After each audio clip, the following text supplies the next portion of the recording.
Olá, sejam todos muito bem-vindos à nossa aula de Higiene do Trabalho 1 do curso de pós-graduação em Engenharia de Segurança do Trabalho. Em nossa aula de hoje, trataremos sobre os efeitos do ruído sobre a audição e sobre a vida do ser humano.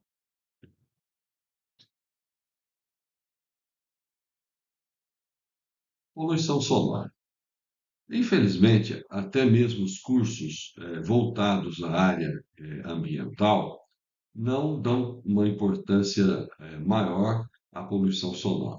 Estuda-se muito aí a poluição das águas, do ar, dos solos, e fica de lado uma situação, uma condição de poluição que afeta a saúde de todas as pessoas no Brasil e no mundo. Em São Paulo e Rio de Janeiro, essas cidades estão entre as cinco das maiores de nível de ruído do mundo. Nessas cidades, o ruído alcança em média de 90 a 95 dB, com picos de 105 dB. Apenas 5% da população com problemas auditivos recorre a médicos, mas se vende mais de 30 mil aparelhos auditivos por ano. Portanto, a poluição sonora pode ser considerada uma situação de saúde pública e deveria se dar maior atenção ao som produzido nas grandes cidades, principalmente, não apenas nos ambientes de trabalho, mas na nossa vida como um todo.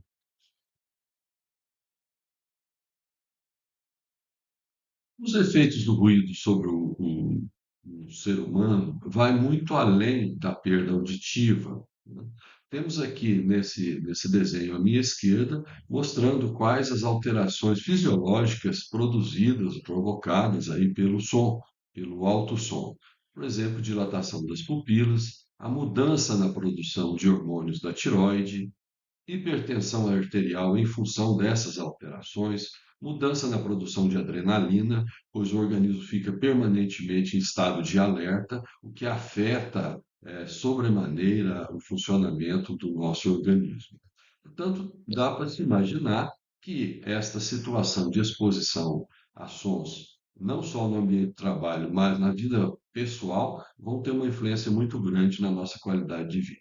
Tem também como a mudança da produção de cortisona, mudanças gastrointestinais, tudo em decorrência desse estresse, dessa exposição. Reação da musculatura do esqueleto, há também a vasoconstrição de veias, fracionamento dos líquidos, dos lipídios do sangue, mudança na glicose sanguínea, mudança na proteína do sangue. Portanto, é uma série de consequências, há uma série de consequências em função da exposição permanente ao ruído, que se soma na nossa vida pessoal a partir da exposição também no ambiente de trabalho.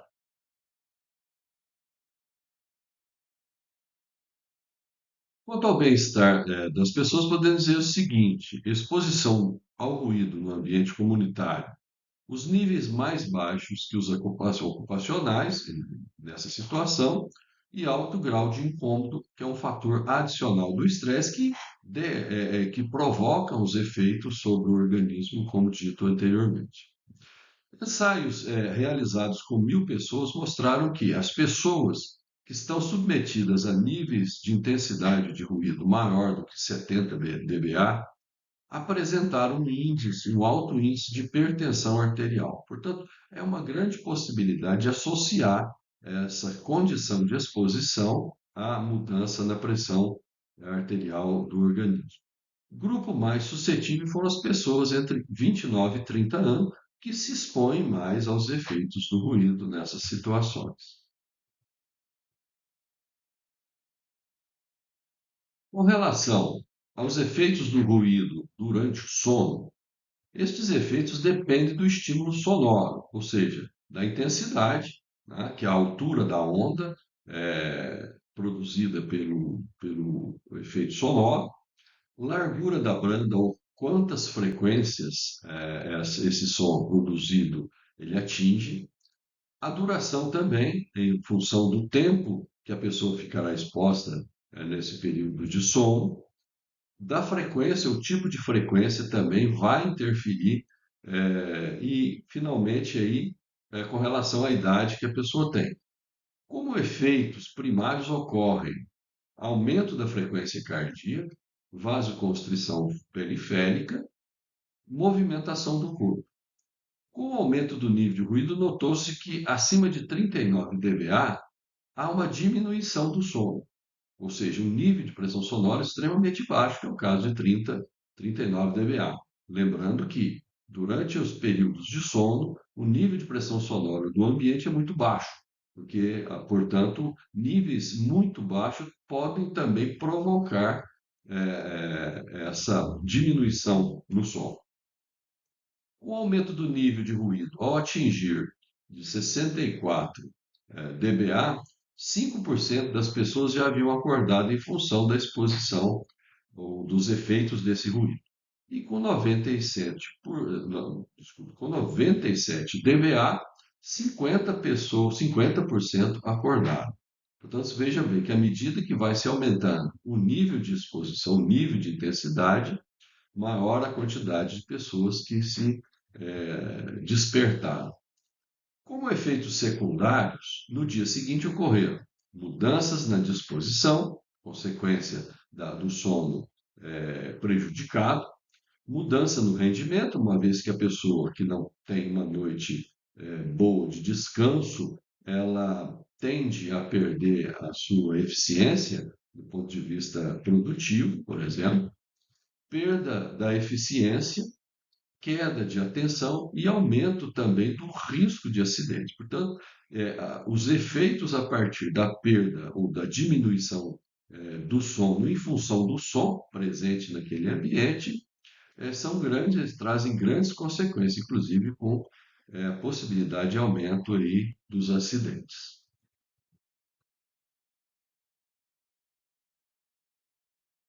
Quanto aos efeitos sociológicos, é comum que as pessoas que estão expostas a níveis de intensidade de som muito elevados tenham uma irritação geral, né, e incômodo, tendo em vista que tiveram aí uma noite mal dormida.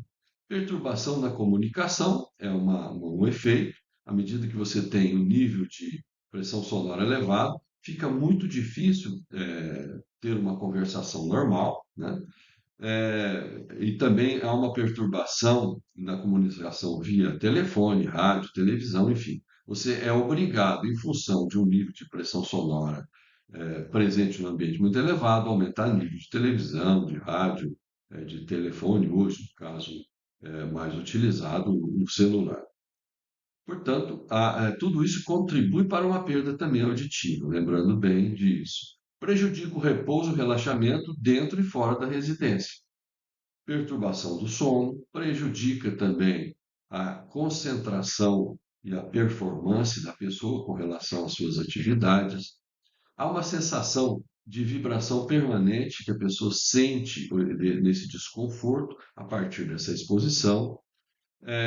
Pode também se associar ao medo e à ansiedade, ou seja, causar problemas psicológicos a partir também de uma exposição física a um agente como esse. E mudança, finalmente, na conduta social. Portanto, todos esses efeitos vão trazer prejuízo enorme para o ser humano na sua vida cotidiana.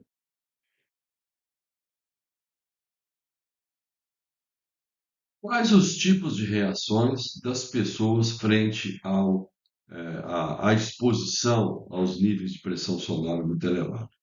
O longo tempo de exposição não habituou o incômodo. É muito comum a pessoa dizer: olha, eu já acostumei com esse barulho, portanto ele já não me afeta mais. Isso não é verdade.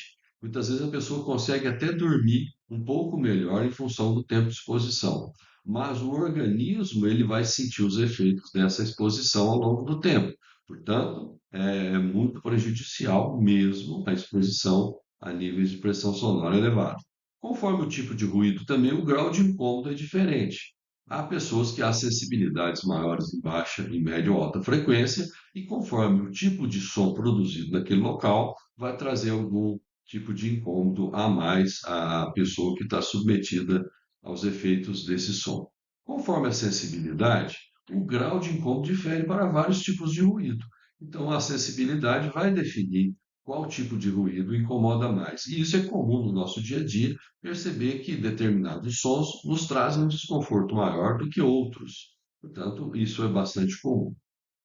O incômodo para diversos tipos de ruído, ele pode também ser equalizado com o uso do nível de pressão sonora equivalente, contínuo. Tanto é que esse tipo de método de medição, ele é utilizado para efeito de verificação do incômodo do nível de pressão sonora presente nas comunidades.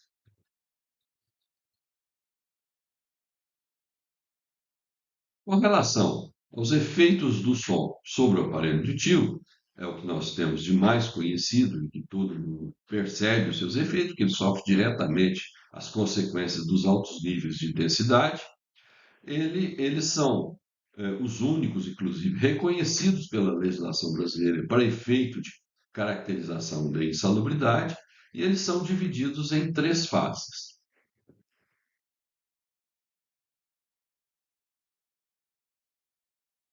A primeira fase, ela é caracterizada pelo estresse agudo, uma resposta do sistema nervoso simpático com a liberação da noradrenalina no sangue. A segunda fase é o estresse crônico, representa o período de resistência, quando o organismo adapta-se ao agente agressor, permanece defendendo-se e passa a liberar mais adrenalina que, em conjunto com a anterior, constitui os hormônios do medo, raiva e da ansiedade. A terceira fase, estresse de exaustão, corresponde ao período pré-agônico, com permanência de secreção desses hormônios, afetando a persistência, os comportamentos sociais e sexuais, levando à depressão psicológica, a deficiências imunológicas, etc.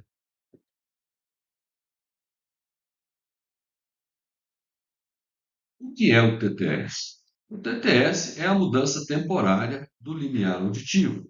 É um efeito a curto prazo que representa uma mudança da sensibilidade da audição.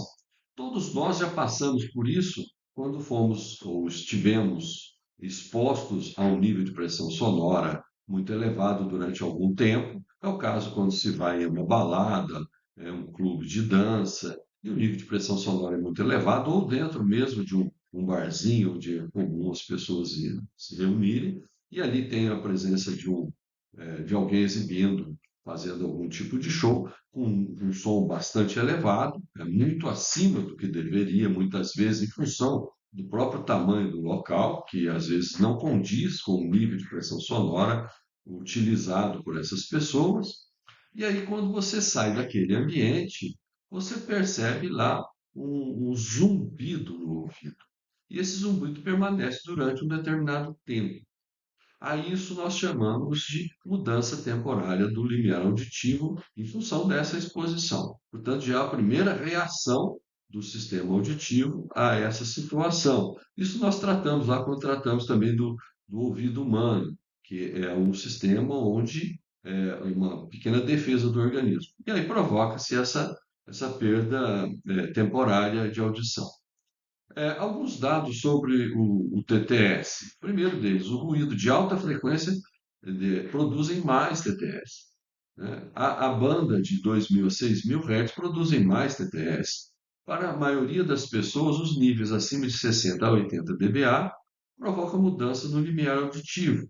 E a recuperação dos limiares normais se dá proporcional ao logaritmo do tempo, ou seja, quanto mais tempo se expõe, mais tempo você terá que para recuperar o limiar de audição normal. Então, você tem lá uma TTS, que é o início com aquele zumbido, e se essa exposição for muito elevada, realmente o limiar de auditivo ele tende a subir, ou seja, é necessário mais nível de pressão sonora para que o seu sistema auditivo perceba que há um som no ambiente iniciando, né?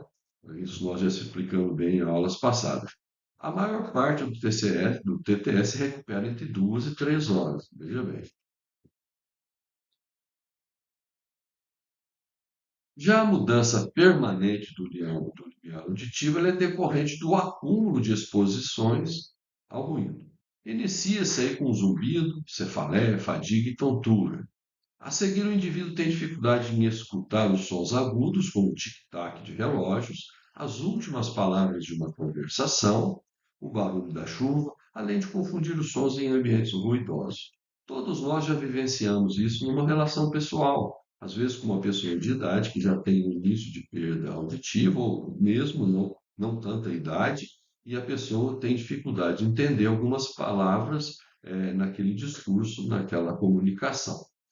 Numa última fase, o déficit auditivo interfere diretamente na comunicação oral. É necessário gritar muito, né, para que a pessoa se consiga entender o que estamos falando, tornando, portanto, aí muito difícil ou praticamente, em alguns casos, impossível de ter essa comunicação, de ter um diálogo normal, o que é bastante triste, preocupante e traz aí consequências sociológicas, inclusive com relação à perda auditiva que alguém possa ter, que acaba se isolando do mundo. E isso é muito ruim.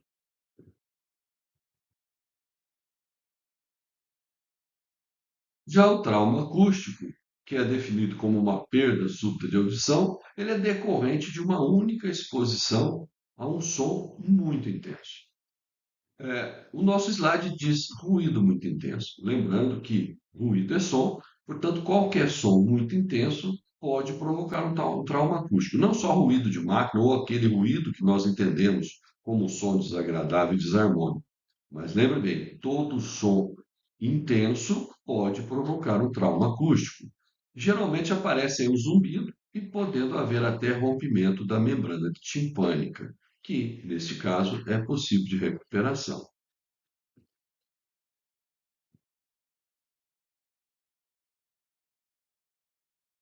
Como se classifica a perda auditiva? A perda auditiva é classificada em cinco fases, em cinco partes. Entre 10 e 20 dB, nós temos aí a audição normal. Podemos considerar que a audição do indivíduo é normal. Já entre 30 e 40 dB, já nós estamos numa situação de perda de audição leve. Entre 60 e 70 dB, a perda de audição já é considerada moderada. Entre 80 e 90, a perda da audição é uma perda severa. E a partir de 100 dB, a surdez é considerada como surdez profunda. O que vem a ser esses dBs e essa comparação, ou essas faixas de perda auditiva? É que, por exemplo, numa perda de audição leve, nós temos que elevar esse som em torno de 30 a 40 dB para que a audição da pessoa nessa situação ela reconheça o seu sistema auditivo, reconheça que há uma manifestação sonora presente no ambiente. Já na perda de audição moderada, ela vai precisar de uma energia acima de 50 dB para que o sistema auditivo reaja àquele estímulo e ela perceba que há um som. Tá? A surdez profunda, nós teríamos que colocar um som acima de 100 dB para que o sistema auditivo dessa pessoa possa reagir. Portanto, é praticamente impossível que isso ocorra numa surdez profunda, ou seja, tem um nível de pressão sonora tão elevado para que a pessoa ouça.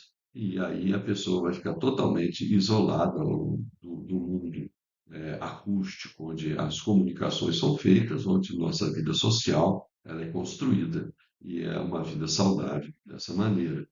Do contrário, nós temos uma situação de doença gravíssima que, infelizmente, não é recuperável.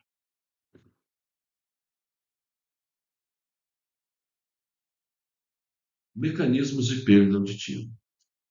Uma coisa é a perda auditiva natural ao longo da vida. Eu sempre digo que todos nós ficaremos surdos algum dia. Eu próprio tenho uma pequena perda auditiva que vem ao longo do tempo se agravando, em função da idade, em função de condições naturais. A minha perda é uma doença que existe natural, porque eu nunca fui exposto a sons muito elevados. Então, isso é uma perda natural que todo ser humano, de alguma maneira, em algum grau, vai ter, né? Em função de ser o nosso sistema auditivo um sistema mecânico que responde ao estímulo de pressão, de variação de pressão. Portanto, esse sistema mecânico ao longo da vida ele tende a se deteriorar pelo atrito. Nós, engenheiros, sabemos muito bem como funciona qualquer desgaste de material mecanicamente solicitado. As perdas de audição causadas por exposição a níveis de intensidade sonora muito elevados são chamadas de perda de audição induzida por ruído. Vocês irão ouvir muito falar sobre isso, e tem uma sigla que significa essa perda, que é o PAER. Se caracterizam por iniciar em uma faixa de 3.000 a 5.000 Hz, sendo mais aguda em 4.000 Hz. Esse processo é facilmente constatado através de um exame audiométrico, acho que todos já ouviram falar, né? Aparecendo como uma curva em forma de V. Ou seja, você tem uma perda, uma audição normal em determinada faixa de frequência, e depois ela cai, aquela audição, e depois tornando a subir em altas frequências. Ela forma um V numa curva aí, audiométrica. Como exemplo, temos aqui um operador de martelete pneumático, né? Aquele rompedor de concreto ou rocha. Né? Essa pessoa ficou exposta no ruído no local de trabalho em torno de 110 dB. A idade da pessoa, 24 anos, e o tempo de exposição, ou seja, o tempo que ele trabalha com esse equipamento, é um tempo de 3 anos.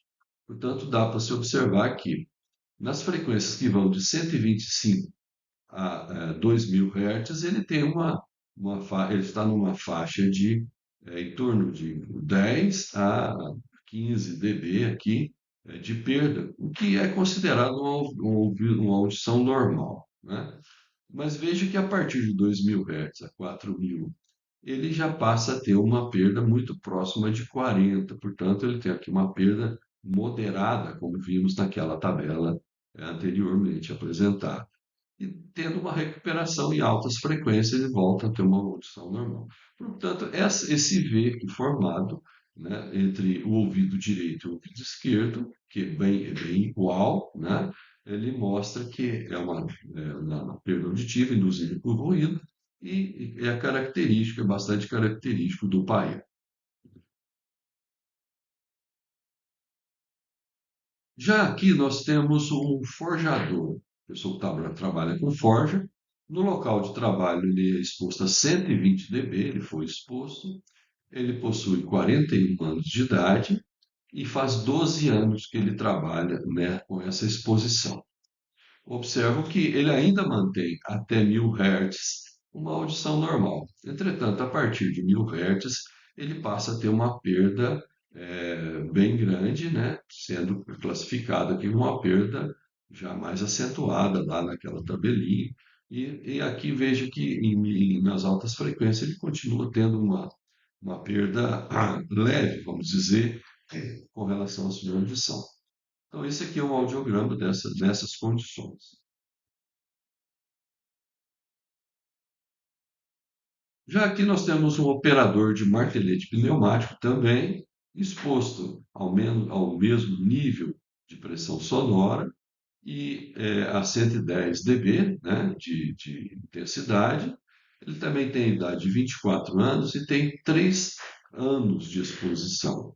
Observa que o primeiro apresentado ele tinha a mesma idade, o mesmo nível de pressão e também o mesmo tempo de exposição. Já nesse caso, em função da particularidade, da individualidade humana do seu sistema auditivo, ele já apresentou uma perda muito mais severa, chegando a perdas em altas frequências muito graves. Provavelmente também foi associado a um problema de saúde auditiva que ele já tinha anteriormente, ou adquiriu ao longo desses 3 anos, o fato que com essa idade, ele para altas frequências já é uma pessoa surda, né? Profundamente surda.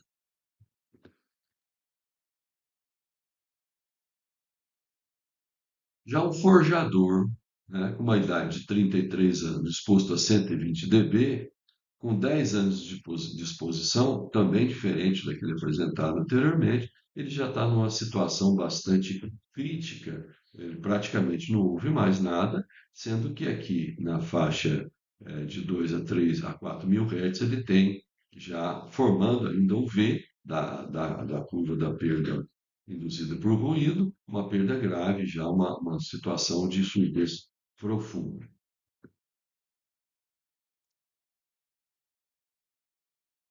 Aqui eu apresento para vocês um histórico de perda auditiva natural, diferente de uma perda auditiva apresentada anteriormente, induzida por ruído. Nesse caso aqui, nós temos entre o ouvido direito e o ouvido esquerdo, é uma pessoa com 48 anos de idade, em que ele tinha uma perda já entre 10 e 30 dBs, né? Nas frequências médias, né? Até 2000 Hz aqui, e melhora um pouco nas médias, entre médias 3.000 e 4.000, tendo uma perda maior entre 30 e 40 dB, né? 30 e 40 dB para 5 e 8 mil Hz, em altas frequências. Já o ouvido esquerdo, ele tem um pouco melhor aqui em médias frequências, né? E depois uma perda maior em altas frequências. Isso aos 48 anos de idade. A mesma pessoa, aos 54 anos, ele já mostra um desenho um pouco semelhante àquele de 48 anos, mas ele já tem um aumento na perda aqui em altas frequências, mantendo essa perda leve entre 10 e 20, entre 10 e 20 dB, né, nas demais frequências, sendo um pouco mais acentuado aqui, portanto, nas altas frequências.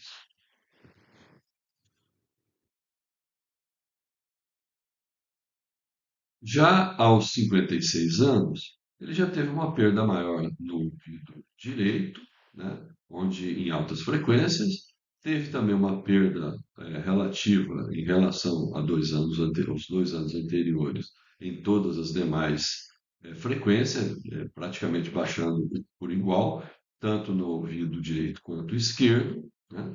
E o esquerdo se mantém um pouco igual que estava em alta frequência.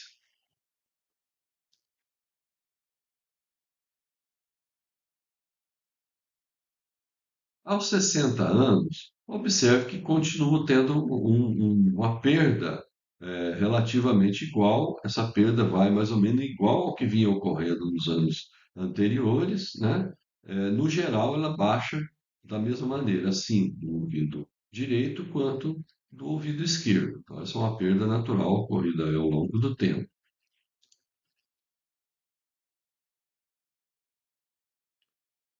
Aos 62 anos, essa perda se mantém aproximadamente como estava, né? Tendo até uma melhora aqui, uma pouca melhora em médias frequências, no ouvido esquerdo, mas o ouvido direito ainda mantém aquela perda maior, e o esquerdo também tem lá em 6.000 Hz uma perda maior.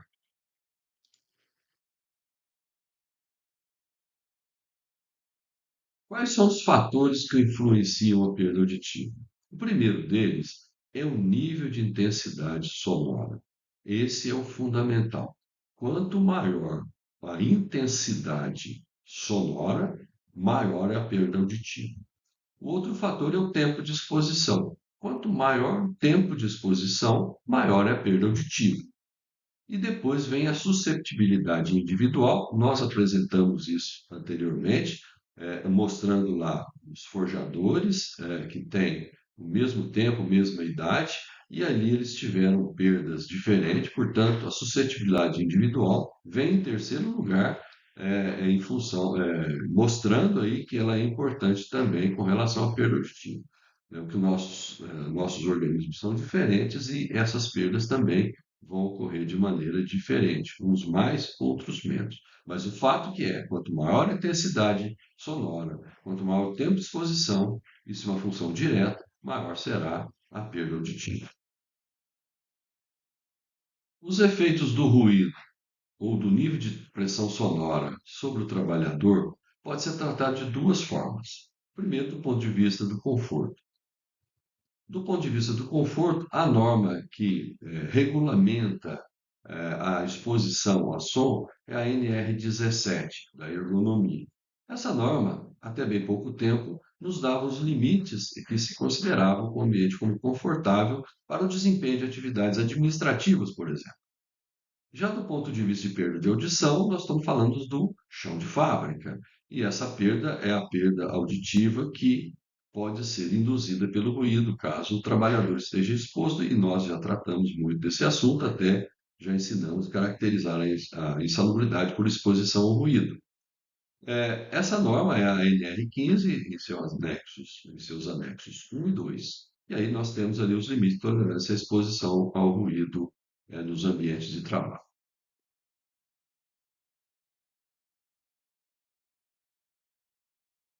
Do ponto de vista de conforto, hoje, a NR17 da ergonomia, ela transfere a normatização para a ABNT, a sua norma aí, NBR 10152, e podem ser avaliados esses limites de conforto através das curvas NC, ou Noise Criterion, ou pela medição do ruído em dBA. E a norma brasileira, ela dá todos os parâmetros para que vocês possam utilizar aí nos ambientes de trabalho para a avaliação do conforto.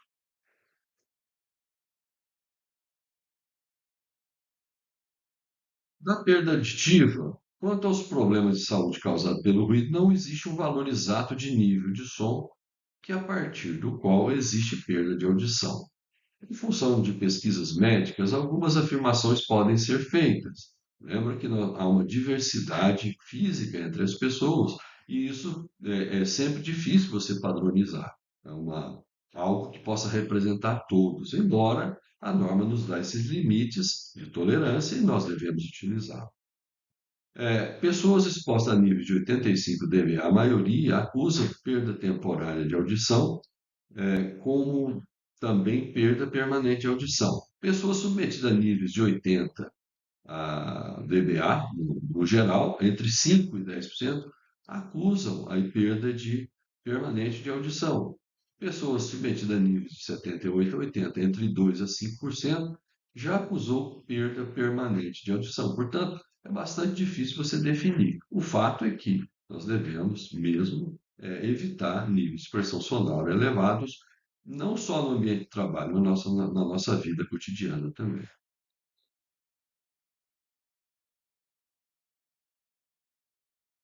Em nossa próxima aula, trataremos de um tema muito importante: o controle do ruído. Bons estudos e até breve.